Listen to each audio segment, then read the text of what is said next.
please carry on talking.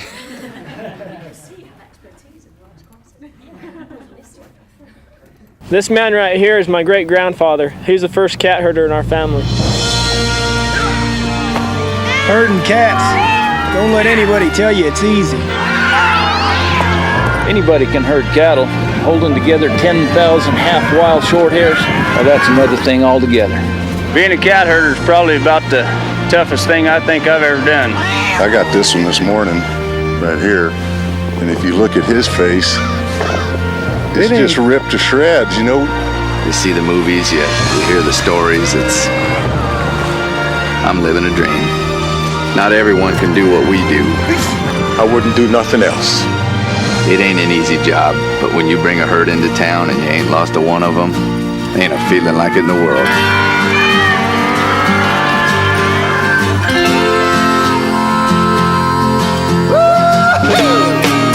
All right, never mind that. Howdy folks, I'm Andrew Eberhard, and as you can see I herd cats for fun and profit. And I see quite a few people in here who have experience with that as well. And so what I'm going to do today is talk to you a little bit about managing large classes. I'm going to start off, talk a bit about my background, how I got into this, talk about my Infosys 110 team's approach to teaching our large course, our large stage 1 course, talk about some of the tools we use outside of the class, some of the techniques and things inside the class, and then hopefully I can answer any curly questions that you might have. But before we start any of that, I think we basically need to ask ourselves, what is a large class? I've been doing a bit of reading about this and looking around. It does seem to depend on your perspective.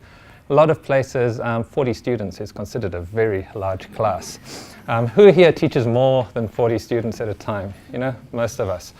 For me, I tend to teach I teach Infosys 110, which is one of our core papers in the BCom. And we have about 1,100 a semester, so it gets split up into about 500 odd in streams. And so for me, 500 is my normal class, really. I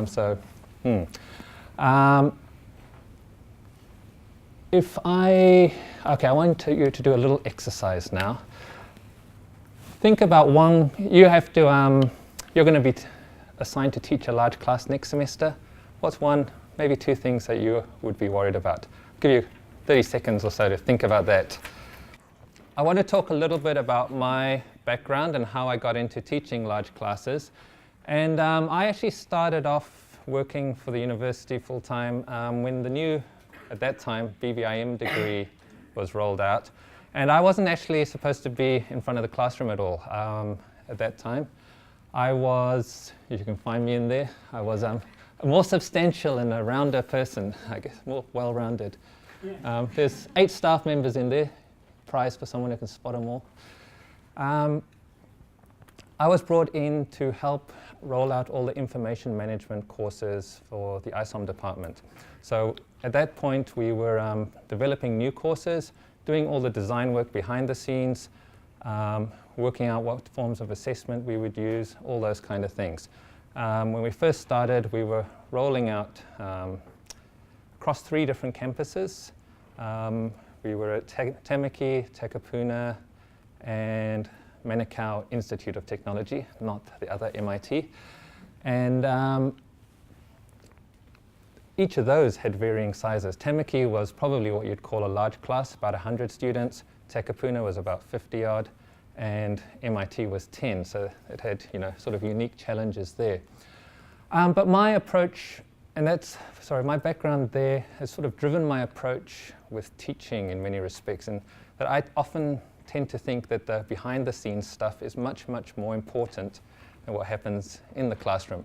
And that's probably just because I'm a bit self-centered, like most of us, and I think the work I do was more important than what the lecturers did at the time. For me, it was always the lecturer would come in and ruin everything, whereas my beautiful design, when things went wrong. Which they didn't really go wrong that often, but like most people, I think I make mistakes. Try not to make the same mistake twice, so always learning.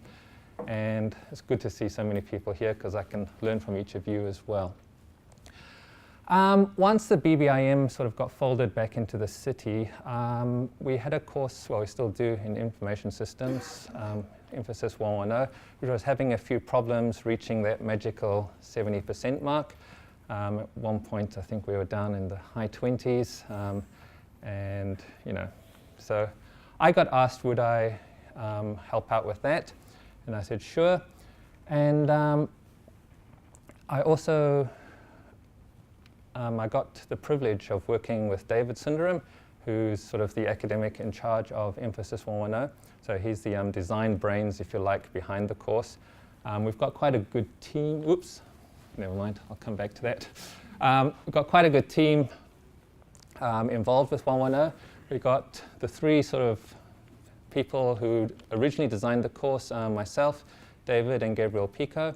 And we've also got our fourth member of our original design team over there. She just wasn't in the photo, which is Kushbu. And we all worked together to come up with a design for the course from scratch, which we hoped would help lift our evaluations, but also engage the students. Because the key problem that most people seem to have when they think of large classes is how do you engage the big masses? So our vision, we took it from the business school mission, which is a bridge to a better future. And that's something that I think everybody on the team strongly believes, is that when we're working in our large course, we have an opportunity to actually make a difference. And we try to live that in everything we do in the course. The philosophy that drove most of what we did was from Plutarch. Mind is not a vessel, but a vessel to be filled, but a fire to be kindled, and that sort of drove us. We wanted to make whatever we did interesting and inspire the students to want to do more, want to know more. We put that into action, if you like, by using what we call the 3 C's, which are captivate, connect, and cultivate. Now, captivate is all about driving students' interest with short, sharp exercises or activities that they do in lectures and tutorials outside of class. And the idea with that is that, you know, it's interesting. We can't be, sort of the worst possible thing that you could tell me is that my lectures are boring, you know. Maybe my seminars are boring, but my lectures, I try not to be boring. The connect there is all about making it relevant to the students. That's one of the criticisms that we often get, is that it's dry theory, it's boring, you know, why do I need to know this? Especially with Infosys 110, it's about computers, it's a compulsory course, and so there's a lot of students in there who really don't want to be there. And so we, you know, I think we're blessed in a way with using information systems because they're everywhere in the world. So it's actually quite easy for us to connect it to their real lives. Oh. It's just another blessing. Yes, another blessing, technology. All right. And the last one is cultivate. It's not enough just to, you know, show them an entertaining video or something, or do a fun exercise in class that's relevant to them. We also need that to inspire them to go away and, you know, apply it in their assignments, their tutorials, all those kind of things around this tide. And I want to show you a demonstration. This is the very first activity that we do in our course, very first sort of content-based activity. It's a little video. Let me play it.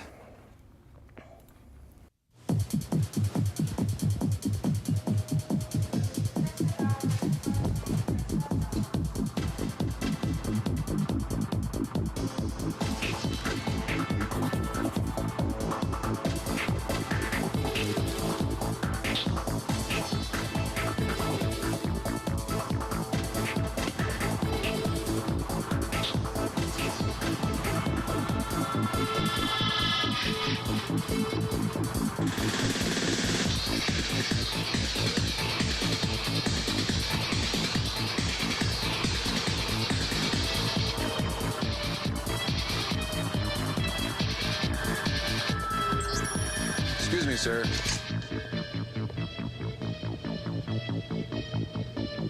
Forgot your receipt. Checkout lines. Who needs them? Have a nice day. This is the future of e-business. Okay, looking at you guys, with the exception of Kushbu, who's watched it about 3,000 times, all of you were looking at the screen. It captivated you in the sense it's a video, it's interesting, it's short, but it's not just enough that it's a video, it's also really related to what we do in our course. So our students would have a connection. Who here has never been shopping? Nobody, right? We've all been shopping, we can all relate to this. Who here has never shoplifted? Come on. See, you're all a bunch of criminals. So it's got a little twist to it, it's a little bit edgy, and I feel that it really helps, it attracts student interest. It's connected to their lives, they can see how it's relevant, and then we also try and get them to cultivate this. So it's not just watch the video and then say, okay, that would be nice, and then forget about it, move on to the next exercise. We actually give them a little exercise to do. So in class then they have to say, we talk about what happened, they identify it's a shopping process, so what was the process? Then we think about the various systems that are behind the scenes there, some of the other background processes that are happening, like with stocking, supply chain, and all that kind of thing, various technologies, and then this last point, probably the most important one for us, is what value was actually delivered by that information system, or the information systems that were involved in this. And that's sort of the whole point of our course in many respects, is that by the end of it, a student should be able to tell us why and how information systems deliver value to business and society in many respects. And we also put it into context here. This is our roadmap for our course. And we've got a business, there's systems supported by technologies, and they transform business. So there's a virtuous cycle there, if you like. And that video actually links very nicely into this. We've got business, we've got the systems doing things. The systems are run by the technologies, and they've transformed the business in the sense that it's no longer operators sitting there. The whole shebang, really, if you like. So everything that we do in our course revolves around this roadmap, if you like. At the beginning of every lecture, this is where we start. We say where in the roadmap we are. So for the first 3 weeks of the course, we look at business, next 3 at systems, next quarter at tech, and that last quarter, we look at actually how those all transform business. So we close the loop, if you like. And in every single tutorial, we use this. And in our test, we use it as we walk through the questions. They move from one phase to the next. Our exam as well. So students are continually seeing this, if you like, and understanding how business drives the systems that we use and the technologies that underpin them, and again, how we can use that to transform things. And so the big advantage for us with that is that we have a coherent message, if you like. And that really, really helps us actually deliver what we do. Okay, what I want to talk about now is some of the activities that happen outside the class, and then I'll spend sort of the last part of the session talking about the actual in-class experience. So when I talk about in-class, I'm going to mainly refer to my lecture in terms of large class teaching. We do have lots of tutorials and stuff, but those are more small class. One of the sort of funnier things about teaching Infosys 110 is that because it's so large, there are thousands of people in Auckland who actually know me. And I've got no idea who most of them are. So I'll often be walking down the street, and normally it's a young, pretty girl will say, "Hello, Andrew," and my wife will go, If you want to see the look, she's sitting at the back there. And I say, student, and she says, okay, sure. That's one aspect of outside class, right? It's not really the aspect that I want to talk about here. What I'm more thinking about is sort of the design of assessment, the tools that we use, and that kind of thing. So For me, one of the real challenges with a large class is connecting to students. Right? How do we get them to listen to us, in a sense? How do I even know who they are? Used to pride myself when I was in the BBIM is that I would know pretty much every single student's name. And that was easy for some of my classes. My smallest class had 4 students. You know, I've actually been invited to 2 of those students' wedding next year. You know, and that was about 10 years ago. So those connections continue even after things have finished. And another advantage I had going through the BBIM once I actually switched into teaching was that I taught on stage 1, then I took those exact same students, I taught them on stage 2, and those exact same students taught them on stage 3. And you know, some of them now are still studying and doing their PhD, sitting in the back there. So I actually really got to form quite deep connections with those students just because by the virtue of smaller classes, and I see them over and over again. Nowadays, I'm lucky if I know maybe 5 students at times, it seems to me. And for me, that's a real disappointment, and it's something I don't like about, you know, standing in front of a large lecture theatre and talking to 550 at a time. However, what we can do is use some other tools outside the classroom to help us make those connections. Now, the most obvious way to interact with students is via our learning management system, and you know, we use that extensively. Probably a power user of Cecil, I'd like to think, although they're still trying to get me off Cecil Explorer. Does anybody remember Cecil Explorer? You know, that's the way back when original version. You should all try it, it's wonderful. They're trying to shut it down. Don't let them, Kevin, don't let them. So that's sort of the main way that we interact with our students nowadays. You know, there's not much two-way interaction via that, it's more me transmitting information to them. Course Builder, how many people here familiar with that? Yeah, a few. I use Course Builder quite extensively in Infosys 110 to complement some of the stuff Cecil doesn't do. For example, we might have little videos and stuff we want to push out to students, and you can embed those in a page. And we embed Course Builder within Cecil so that it's all in one place for our students. That does allow a bit more interaction in the sense that we can embed quizzes and things and see how students are doing on those. You can do that with Cecil as well, but the way I've got it, I prefer using Course Builder. Some other tools. Piazza. Anyone here familiar with Piazza? Quite a few. We've sort of spread it into stage 1 here at the business school. And please, at any time, feel free to ask me questions. You know, you don't all have to sit there and observe everything. Piazza is a question-answer system, so students can ask questions. They can do it anonymously or not anonymously, whatever the opposite of that is. And then students can answer each other's questions, or a staff member can answer them.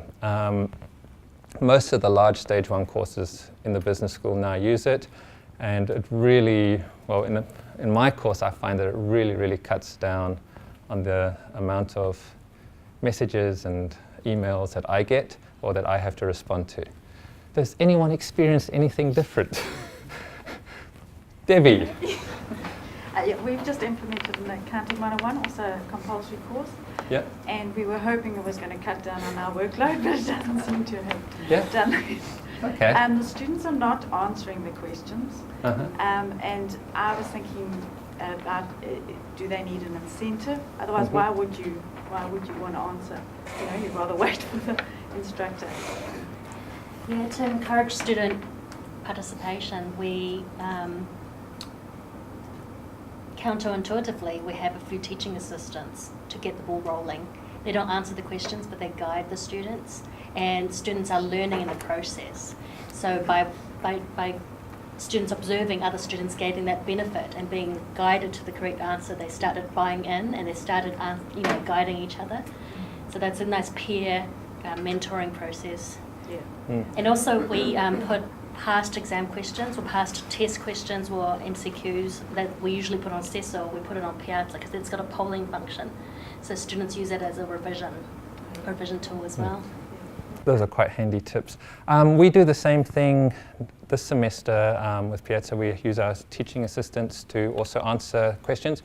My instructions to them are, we run 40 odd tutorials, so we have 10 teaching assistants, and they have an office hour every week, and my instruction is during their office hour, if no one turns up, go on Piazza and start answering questions. But they've got instructions on how to answer the questions. Rather than just giving the answer, they sort of direct students on where to go. And I've got a slide on that in a bit because I'm a bit snarky about it, I think, but never mind. So Piazza is a very, very useful tool to connect to students. It gives them an option to talk to you in a sense. They can do it anonymously. Students don't, sometimes they feel they ask a stupid question. And you know, we always say there are no stupid questions, we lie. But you know, a student doesn't want to be confirmed that they've asked a stupid question. So they will do it anonymously and someone can answer for them. And it works really well in my course. Maybe a few tweaks we can help you with in yours. The other one that I use, I used to use it a lot more extensively, is Facebook. It's a really good way to interact with students because you get to know all sorts of things about them you shouldn't know. And the problem for me was that when I first started, I made the mistake of allowing them to add me as friends, and those boundaries between work and students started to blur a bit too much for my liking. So now I don't really do that unless it's someone who I've really helped along and I want to keep track on how they go and stuff like that. But it's a really good place for them to feed back to us. One of the things that we do in our course is, because we're showing them these good little videos and activities along the way, is they often will post up things that they've spotted. You know, one of the key themes that we have is how can you use information systems to make the world a better place? So when they spot something, they will post it up, and then quite often I get really good materials from the students, and then I can actually use it in class, and it's another sort of reinforcing thing that shows, hey, I'm listening, I'm watching what you're doing, and they really, really seem to like that. What else do we use? YouTube. We tend to use YouTube quite a bit. We'll make little videos and things with instructions for students on how to do things, and we actually get our students to make videos as well for their assignment. And so YouTube's been quite a useful tool for us. And again, our little instructional videos we will embed on Course Builder. And then so when a student wants to do something, you know, you can say, well, have you watched the video or have you read the instructions and that kind of thing. And that really cuts down as well on the amount of emails that we get. When I first started, I was getting upwards of 80 emails a day from students, and it's not nearly as many nowadays, so I think that's a win at least. Email is probably the most common way we might interact with students, even today. We still have Piazza and Facebook and all that kind of thing, but email is something that I still use when it's really, really important. It is still the official communication channel of the university. And one of the things we try really, really hard to do in Infosys 110, no more than one email a week, one Cecil announcement, if you like, a week. Because students are getting overloaded with lots and lots of emails from people. And so we do a regular one. I do it Friday afternoons because their class is first thing Monday morning, and saying, in the week coming up, these are the things you have to worry about. And it gives me a chance to do sort of any frequently asked questions. I can do a quick mass blurb out to them. Consistently, students write on the student feedback sheets that they love that. If I can give you guys one tip for managing your classes, that would be it. Do that weekly email saying, what's coming up, what do I have to do? Where it's also mission critical and I want them to read it. I don't actually use a Cecil announcement. I will send them an individual email. I don't sit there and type out 1,000 emails. I use a mail merge. I'll put in their name and it looks like it's coming, you know, directly from me to the student. Dear Bob, I can't help but notice you haven't been in class this week. Is everything all right? I wouldn't do that, but that would be a handwritten one. But for example, I've got the test coming up after the break. So I want to make sure the student knows which room to go to. Information's up on Cecil. It's been up there since day one of semester. But I know if I don't say anything, I'll get 1,000 emails or 1,000 Piazza questions saying, hey, I can't find my test room. So what I'll do is I'll do a mail merge to the individual person saying, dear such and such, you're in this test room there. This is what you're allowed to bring in. By the way, we have these resources to help you. We recommend that you do it because you're repeating the course. So, and I can do that. If I'm doing a mail merge, I do actually data match. So those who are repeating, I tend to give a different message than those who, and especially with test feedback as well. I use a lot of customization. So you failed the test. Oh, tutor office hours are this time. Or you really failed the test. My office hours are this time. So when it's important, email and customized. To me, that's a win. And that's not hard to do.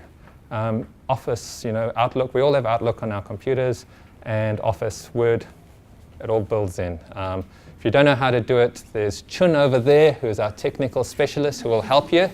And if he can't help you, come see me. And then I'll say, Chun, what are you doing?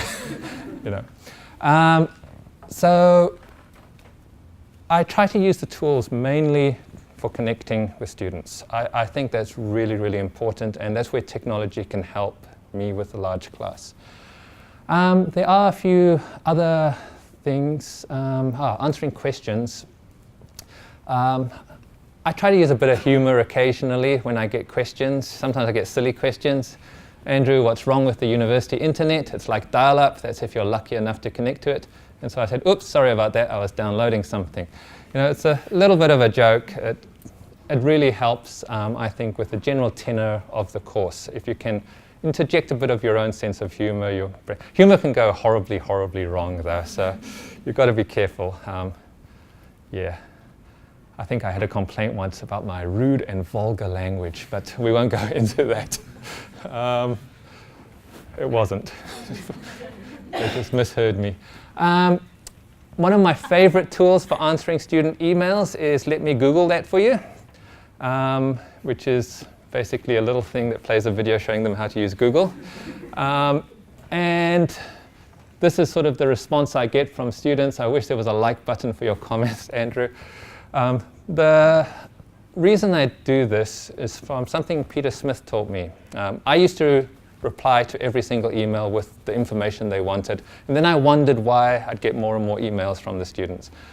So what Peter Smith does is when a student asks him for something, he says, that information is over here. How could I have made that more clear?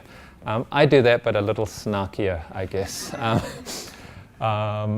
But I do also say to them, well, we've got the little video, it's in the assignment instructions, there was an announcement on that, which one did you miss? And that works for me. I don't know if everybody could pull it off, but it seems to work for me. The other big thing with large courses that people worry about, I think, is assessment. Just sheer volume of them. There's a lot in 1,000, as my grandmother liked to say. Multi-choice seems to be order of the day for many large courses. For those of you who do teach large courses, multi-choice involved? Yeah, all the heads nodding. Just because it's cost effective. Not necessarily the best way. For me, I find that to write really good questions takes me forever, and it doesn't matter how careful I am, there's always a dud question or two. I use a lot of statistical tools to point out which questions are good and which aren't, and there are quite a few different tools around the place that can help you with that. The medical school has one that's fantastic. MCQ results, is it called? Yeah, I always forget the name. We've got a scanning system that we use here in the business school that gives you reports on your questions and things. Cecil has one built in. that you can use. I don't really like multi-choice, but we use it in our course for half of our test is multi-choice, half is short answer written stuff. And again, I think if money was no object, we probably would ditch the multi-choice and go for more applied written questions. But the reality is that marking resources and time are quite scarce. Some tools that we can use to help us peer-wise, we use quite extensively. And I think most people using large courses will have heard about this, and even those who aren't. This is where students can create questions for helping each other revise concepts and stuff like that. Some semesters it works better than others. We give a bonus mark to students who create a certain number of questions and answer a certain number of questions to try and incentivize them to do it.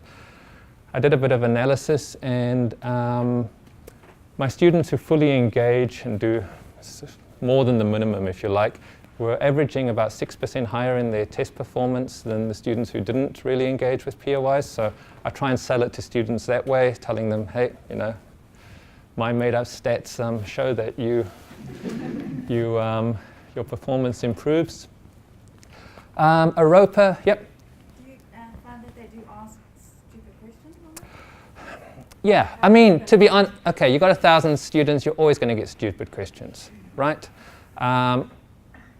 We also find that we get really, really good ones. Some are so good that we rip them off for the test and exam. And I always tell students that I will take a few of the questions from Aropa for the test and exam.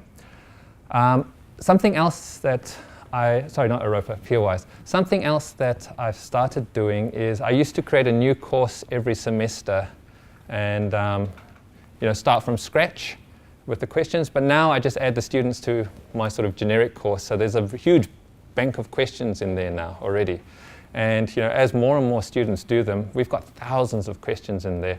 And as part of the process, students actually have to rate the questions and their difficulty and also their quality. And so after a while, I can go through those and look and say, oh, these are actually rated quite highly. They shouldn't be, maybe, and I can lower the rating. But the good ones, I can actually use as the base for some of my testing and stuff, because one of the things that takes me the longest each semester is writing the test and exam, in a sense, going through all those questions for the multi-choice components. Something else that we do extensively with our multi-choice is we test them. We'll have one designated person who writes the test or the exam each semester, and then we've got a team of people who will go through those questions, testing and pointing out errors. And then we'll leave it for a while and it'll go to someone else, and then they'll come back with a list of things we've missed. So even, I don't rely on just myself. I can't see my own errors, and so I think it's quite important to test with whatever you do. Aropa is also getting students to mark each other's. I don't use it in Infosys 110, but it is a tool you can use. I think my experience of students marking each other was a little bit soured when I did it in Business 101 and Business 102, because students just really, really didn't like it. And for me, I haven't actually felt the need to get peer marking going, so I haven't really invested too much time in that. Turnitin also has a huge suite of online marking tools for those of you who haven't used them. Another tool that we've just started using is something called Teammates, which is for when students work in groups. It gives them an opportunity to evaluate each other, which is really, really important. Sorry, I'm just speeding up a little bit because I want to get to some of the in-class stuff. All right, in-class. Teaching a large sort of stage one, or could be other stages, I guess, that have large classes, but for us it's normally stage one. A large class is quite different, for me at least, than teaching in a small class. You have to be a bit more of a performer, I feel. Got to be a little bit larger than life, because it's ironic that we're doing a talk in this little room when we should be in the big room. But, you know, when you sit at the back, the lecturer is a tiny little person, you know. Don Sheridan in our department jokes that it's distance learning because they're so far away. My key approach in the classroom is back to that captivate, connect, and I forget the other one. You know, it's about, no, never mind. Cultivate. See, you guys are paying attention. You're much better than me. What I try to do is make them interested in what I'm trying to do so that they will go outside of the classroom and apply it to their assignments, their tutorials, and hopefully major in Infosys and none of those other, you know, dodgy majors that we offer. To do that, well, first thing I have to do is avoid fear, right? Teaching a large class is scary, right? Maybe not for some, but for me, hell, ask Lynn. I was sitting beforehand, I was going back and forth. My wife knows, like, just doing this little one, I haven't slept for the last few weeks. You know, I actually hate talking in public. It is my greatest fear, if you like. I remember when I was a student, we had a big group project and for data communications course, and I did all the work, you know, group project, the smartest one does all the work. And my teammates didn't have a clue about what was in our project, so I was going to present. And 2 minutes before the presentation, I went home. I couldn't face it. It was like a 25% assignment. I just couldn't face it. I just went home. And so everybody's always shocked nowadays when they say, "What do you do?" And I say, "I'm a lecturer." "What, you?" It's, you know, and I still find that today, before every class, I'm really, really nervous. My mind goes blank. I've got no idea what I'm going to say. But as soon as I'm there, it's fine. You know, you just got to get started.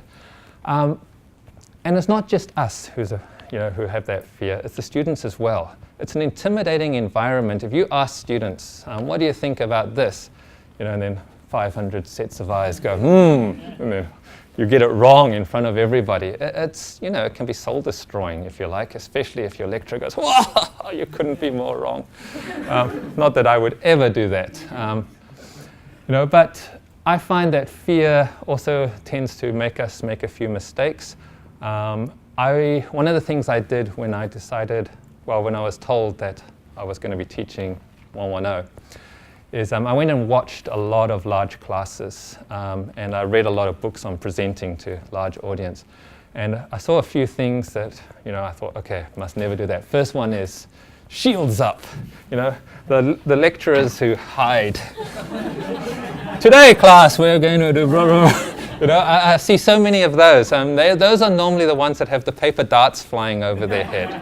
I saw one lecture where the lecturer had so many darts coming at him, and one bounced off his head that he burst into tears and walked off. And, you know, and I thought, whoa, must not do that, right? So I always try to not hide near the lectern because it's a safety blanket in Mini 6.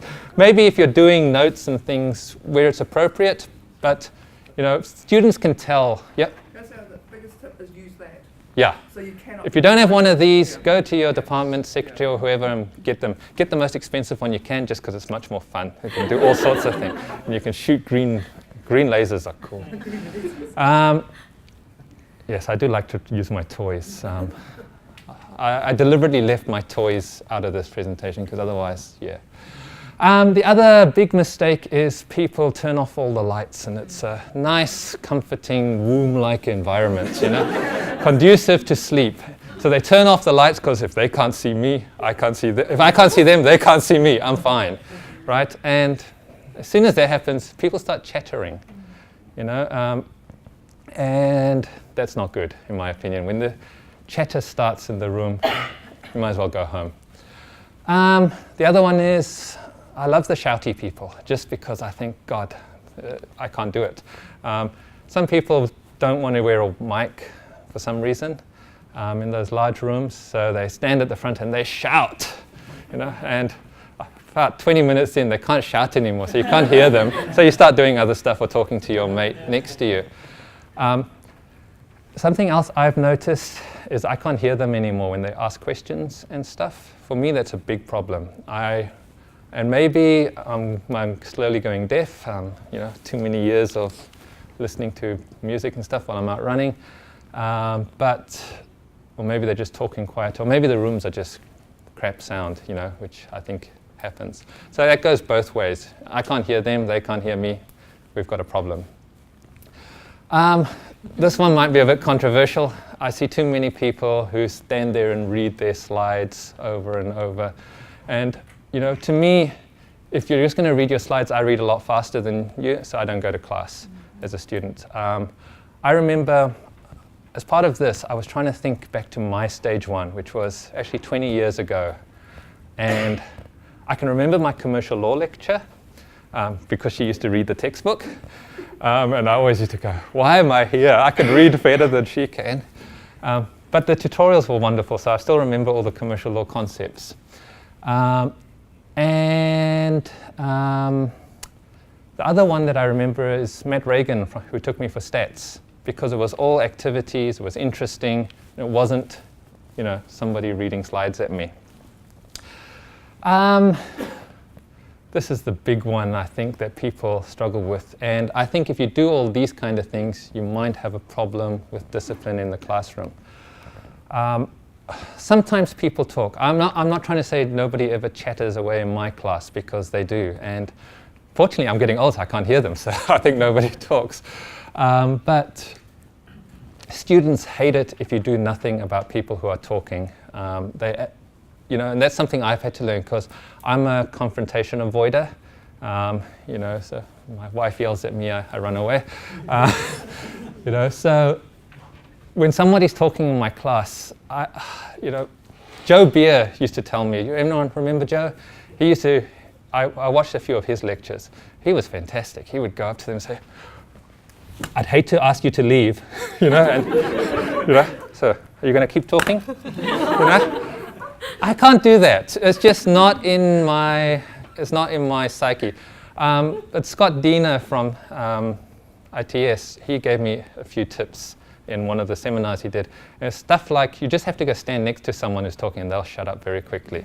And it's non-confrontational discipline, if you like. But you do have to act in some way, especially in those large classes, because a pocket of talking will spread because people around them can't hear, so they start getting agitated, and then next thing you know, you've lost everybody. Yep. We do have a real problem with Fisher and Paykel, though. Yeah. Beyond about row 10, I can't hear anyone. Yeah. And so maybe it's not me. Maybe it's the building. The same thing. Yeah. We're all about the same age. Yeah. A potential solution is empowering the students to actually shut their mouths up. Yeah. That's something I do right in the first session. I say, if someone around you is talking, feel free to tell them to shut up, and we will applaud you, and students do, they love it. But just on that, Fisher and Paykel has major sound problems, and it's got worse, because I've never had a problem before until this one. What you need to use is the white headphone that looks like your McDonald's. That works better than the other one. Semester 1 was terrible in the big lecture theatres because the sound system wasn't working. They allegedly have fixed it. Okay. No, I was told don't use the black one, even though the lapel one, because it doesn't work properly. Use the other one. It was a lot better. Yeah, the Madonna one. Yeah. Yes. Yes. You're telling it. Something needs to show. Yeah. It's awful. What else did I want to say about this? Okay, for me though, the number one way to keep discipline in the class is to be interesting, right? If you're boring, then our brains are not wired to pay attention to boring things. I know that it's very rare the seminar or meeting where I go to that I can't not touch my phone, if you like. My phone will come out, my iPad's there. David White, look at him, he's there. Oh, lovely. I was going to say, he's spoilt my thing because his computer's shut. It's really hard for us not to, if it's not that interesting, it's hard for us not to start doing other things. And so some of the ways we try to keep it interesting are using those activities that I showed you. This one is simple. They don't all have to be high-tech and complicated. Just having space in the slides for fill in the blanks and that kind of thing. I resisted that for years, and I only started doing it this year, and it's amazing, You've got the blank and all the heads go down, and it's like, whoa, You know, I didn't realize the power of those kind of things. Giving them some little activity to do. Response systems, I honestly can't be bothered. It just drains me every time I start playing with them. Some people make them work for them. I've never felt the need to use them in class. I've been able to get engagement in other ways. This is probably the key way that I try and keep things interesting, is tell stories, right? Students like knowing how things work. Instead of me just delivering some dry facts, what I might do, here's an example exercise, is I'll ask a student, how many people have actually been on a plane? You know, if I ask you guys, let's do it. How many people have been on a plane? You know, pretty much all of us nowadays. For me, first time I got on a plane was when I was 20. You know, because back when I was growing up, it wasn't that common that people would go flying around everywhere. Whereas nowadays, almost everybody's been on a plane. Captivate, lovely picture. They all go, ooh, Pokemon. Sometimes there's people who've been on those planes, right? Connect, they've all been on planes.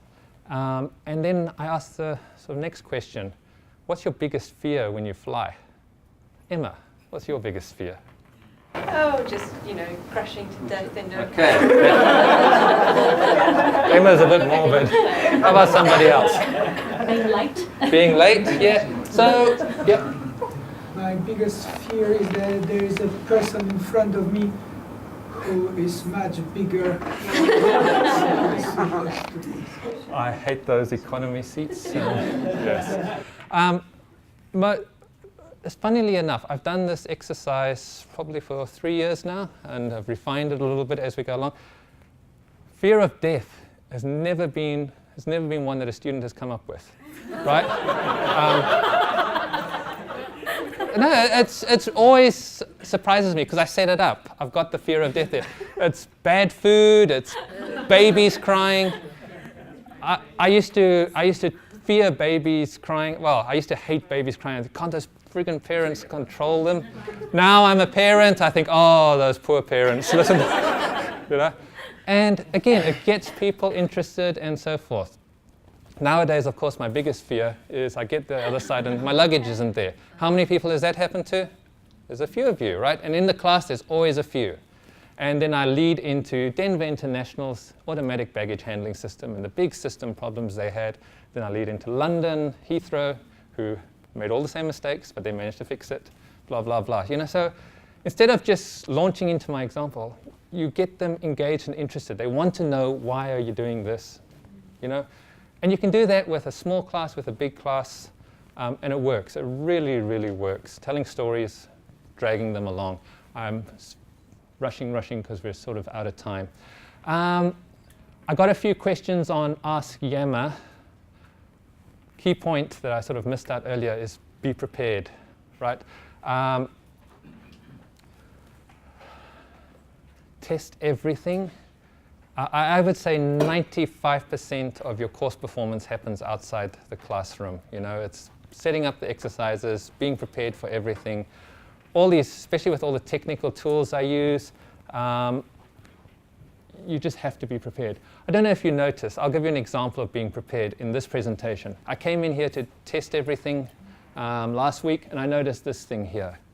I used to have my pictures up there and stuff. If we flick through, well, except for that one, you know, there's nothing in there in that corner anymore. And this kind of thing that I worry about when I go to class is, will it all work? Does the sound work? Will my videos play? And I don't take it for granted that what worked today will work tomorrow. You know, I always test everything. Some questions I got on Yammer was, what do I do when things go wrong? First off, don't let things go wrong, right? In a normal small class, you can recover very quickly and easily, even if you have to redo all your marking or something. 40 students, you know, takes 20 minutes. Maybe not. When you've got 1,000 students, you know, I've made mistakes with 1,000 students. It's not nice.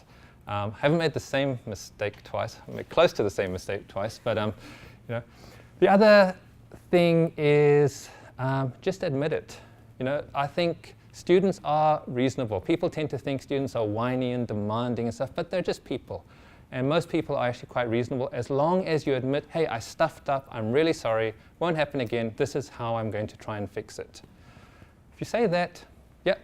I was thinking about when things go wrong. I think I've found like to always have someone on call that you can call immediately. Yep. So I had a class I had to take for 250 odd students. I turned up in B10, yep. And in the lecture beforehand, the whole system died in the last minute of the class, and the tech came in, nothing worked, nothing was working. So I could call someone, and they found me another room. We just marked it off. That's good, because like in every single room there is actually someone to call for tech support, but it's always useful to have a team backing you up. Like for example, in our 110 thing, we have people almost, they're not quite on call, but it's not just me who can teach what I teach. Right? We've deliberately structured it so that we have backup people. We rotate our teaching team so that if I get hit by a bus tomorrow, it doesn't all fall over. Khushbu just gets a good promotion very fast, right?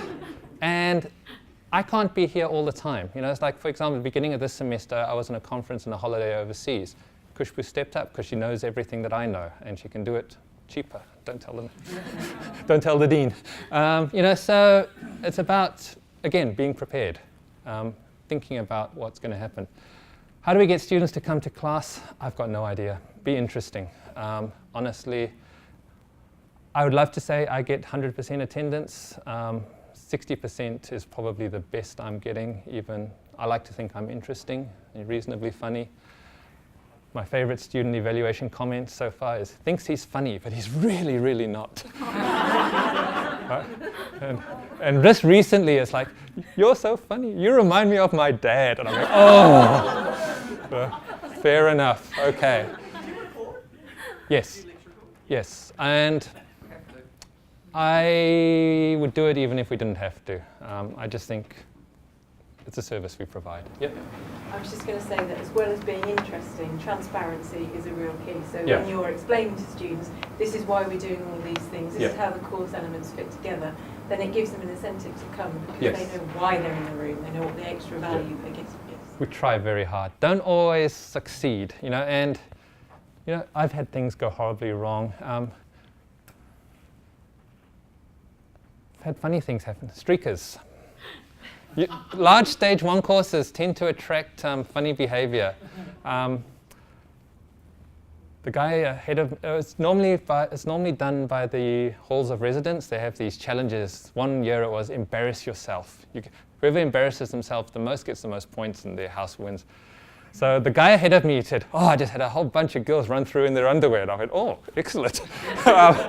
And then I got a guy come in, full starkers, came right in front and says, yay, Infosys! And then he ran off. And how do you react? Well, fortunately for me, the words just, I'm a bit dodgy, so as my team will attest to. And I said, ooh, it's a little bit cold in here, you know, and class burst out laughing and we carried on, you know. It just worked. But sometimes you have to plan for, what would you do? You know, some things you can't really plan for. And things have happened where I've just had the giggles for 5 minutes and had to, you know, give up for a bit. But, you know, such is life. Large number of emails, use tools. Sorry, I know we're out of time. How do I communicate to everyone when they don't come to class and don't read emails? If you don't want to come to class and you don't want to read your emails, not my problem, is my response. One of the things we do really well in 110 is we offer an outstanding amount of support and help for our students. Our department is really, really generous with the budget when it comes to student support at stage 1. They see it sort of as an investment in the future of, you know, the stage 2 and 3. And we've got so much help available. My door's always open, but they're locked out at the moment. You know, but historically, when the building's open, my door is always open. A student needs help, they can come to me. I send them emails and stuff saying, hey, I think you need help, come see me. The ones that do, they tend to do well and pass. The ones that don't, if I lost sleep over it, I would never sleep. And I have enough trouble sleeping as it is. Welcome, Dawood. You're just in time. We're just about to start. Okay. And I've actually blathered it on for quite a while, so I probably can't get to those questions. Has anyone got a burning question they would really like me to have a crack at? Yeah. In your class, when you do activities and get them to do stuff, yes. How do you, the difficult thing I find with these classes is I'll ask questions and people will answer them, yeah. but it tends to be the same people every time. Yeah. Love those people, but also hate them, right? Normally, I can normally predict the guy who sits front left of the front row, the hand will go up, or guy or girl. Sorry. I wasn't looking at it. It's funny because it's true. Yeah. It's that person. What I do is I wander around, and I will deliberately say, okay, someone from this section. I'm a bit of a bastard in class, and I'll pick on people if nobody answers or something, and so they very quickly learn that I expect interaction, and if I don't get it, I'll force it a bit in those first few weeks just to get the habit going. Because I could do that as well. So this question I'm going to hear from you guys, I'm going to hear from you guys, but it's still the same thing, and then eventually you just like... The other thing you've got to remember is that fear factor. So that's why I do the think, pair, share. Get them to work together and then report back. So they do that, but even then, sometimes they will literally just sit there, and at some point you're like, right, you're in the blue. Yeah. But then you don't want to. It's tricky. Yes. One of my tutors in the lab's in two sides. They go Gryffindor and Slytherin, and then that really gets the students going because they know those Harry Potter references. They know they're competing against each side. So the sections, if you name the sections, might do that. That's good. Here's a tip for those of you a little bit older. Seinfeld humor. The kids don't know it. Some of my best jokes in class are all Seinfeld, and they work. One thing I wanted to comment on earlier is the audibility question. Sometimes a student will ask a very good question from the audience. You hear it, but the rest of the lecture theatre can't. So it's important to always repeat the question. Yeah, that's written on my notes, but not on my slides. That's actually crucial, I think, because especially when it's a good question. What I tend to do is I edit what they said, especially if the answer hasn't come out the class. I say, yes, this person here just pointed out, and the person goes, I did. So because I've got the mic, nobody else can hear them. So Nick. It's not a question, but some addition to what you said. Some time ago you showed me one technology and I jump on it and I love it, and I'm using it for the last 3 years. And this is absolutely excellent tool to have direct contact with any side of the class. And that is simply that when you have slides, I'm not projecting slides from the machine which is in the class, but I have a tablet and I have a little box which is the wireless connector to the projector. So any tablet via this little box connects directly to the projector. So I can walk around the class having the tablet in my hand and looking on the people having in the class, and I can use it from any place in the classroom. Moreover, I'm not using any whiteboard at all, because simply when I want to explain something, I'm drawing on my tablet. And this is absolutely fantastic. Thank you very much for showing it to me. You're welcome. I'm really looking forward to I think the near future where tablets do become mainstream. We're almost there. Most of them now have a smart device, but I long for the day when most of my classes are an iPad or something like that, where it's a little bit bigger and they can start doing interactive activities with. I think that's going to totally change our dynamics in those, especially those large classes. I don't think we're there yet. Anyway, folks, thank you very much. I really enjoyed that.